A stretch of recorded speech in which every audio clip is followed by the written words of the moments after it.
and hearing myself. Can you hear the echo? Very irritating, isn't it? Is it irritating? No, it's sort of eerie, isn't it? How funny, when I lower it like this, there's no echo. Where's Buzz Aldrin when you need him? There must be an alien in this room. At any rate, the difficulty was raising those kids. But the beauty was having the privilege of being the first female captain. And but it was not about, terrifying. Now, one of your own won this role before me, the very talented and divine Mulgrew. But I admire her wisdom, and I also admire her quickness, because she understood within 24 hours this was not her subtlety. And we knew it after, I didn't know it, but they knew it after 18 hours of shooting the scene where the captain comes on deck and she's introducing herself to all of her people, all of her crew, and then she says to her helmsman, Mr. Paris, engage, right? The most imperative word in Star Trek language is engage. Geneviève, God bless her heart, she's very French. She looked right out and she said, engage. Then she called the producers and said, I want to get the hell out of this place. And I came in 2 days. So God bless her. It was a 7-year ride. We broke down a lot of doors. I think I broke down the first door to the boys' club at Paramount. I think they really didn't know that a woman was going to do this. They didn't really think I could cut it.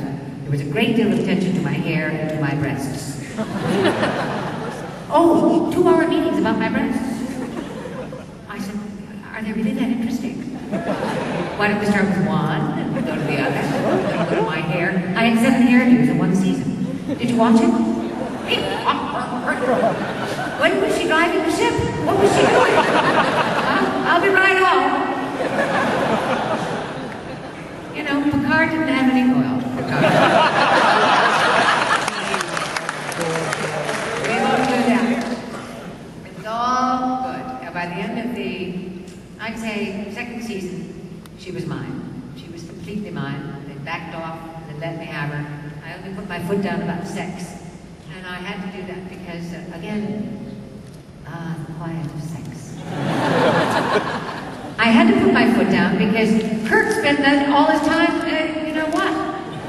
planet to planet, right? He made no bones about it. He always gave it to her second. You drive, I'm going. But I went to my producers and I said, I'm still of childbearing years. And those kids out there watching this are going to know that. If I'm fooling around with Chakotay or somebody like that, I'm going to minimize. I'm going to imperil my power. Let me win them as the captain first, and then we'll see. Well, then I just got carried away with being the captain. And frankly, gents, there just wasn't any time for boys. And I think it was smart. Don't you girls think it was smart? Not everything. When you're desperate, you simply go into the holodeck. I'll take a little bit of that. Thank you very much. I'd love to have some questions from you, because I can yammer on ad infinitum, but I think it's much more interesting to hear what you'd like to ask me. There's a microphone there, or if you can project, stand up. But stand up, sir. Yes, sir, with the red shirt. Stand up.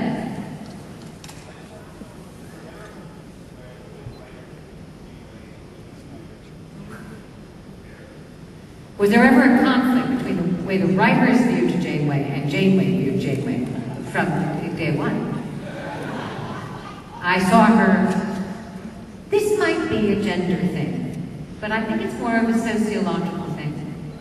They saw her in rigid patterns. They didn't see that a woman could be transcendent. That once you get past the thing of sex, there is in fact in place all of the mystery of any man. And I wanted very much her humanity to shine. So I worked hard with the writers, developing her sense of humor, her great empathy, her sadness. I worked on the loneliness of what it would be to be a female captain lost in space. Didn't stop at the right gas station, I guess. And they let me over time. But I had to fight that. You all saw that in the first season, with a little knot on my head. In case you missed how in charge I was. And I had a voice like that. And my voice started out. Finally, they let me just be this person in charge of 165 people for whom she would die. And in the end, in the end game, they gave to me. I said, I think I have to go down. I'm asking you to let me go down with my show. Well, not both of you. What if there's a movie? I said, then let the Admiral go down. And let me show them the Admiral, how she would have been, what she would have become. So Endgame was really a lot of fun, and a lot of it was controversial. People didn't care for it, I think, so much, but I loved it.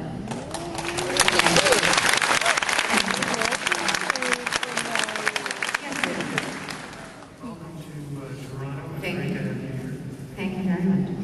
I was wondering, Kate Blanchett did her take on Hepburn, and I'm wondering if her performance at all resonated with you. Did you find any similarities between her portrayal and your portrayal?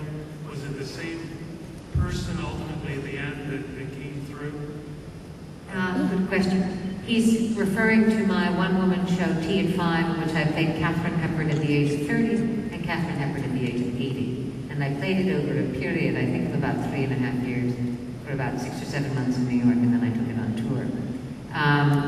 Your question has been posed before, sir, with no surprise, because Kate Blanchett is a very beautiful and extremely talented movie star, and that is the performance, I think, that she gave.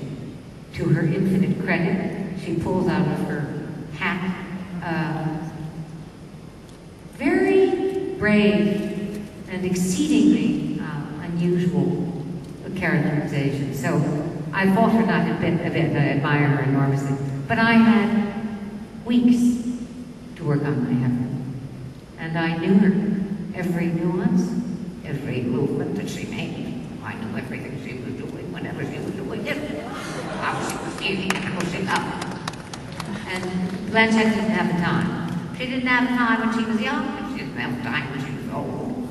Does that answer your question? Thank you.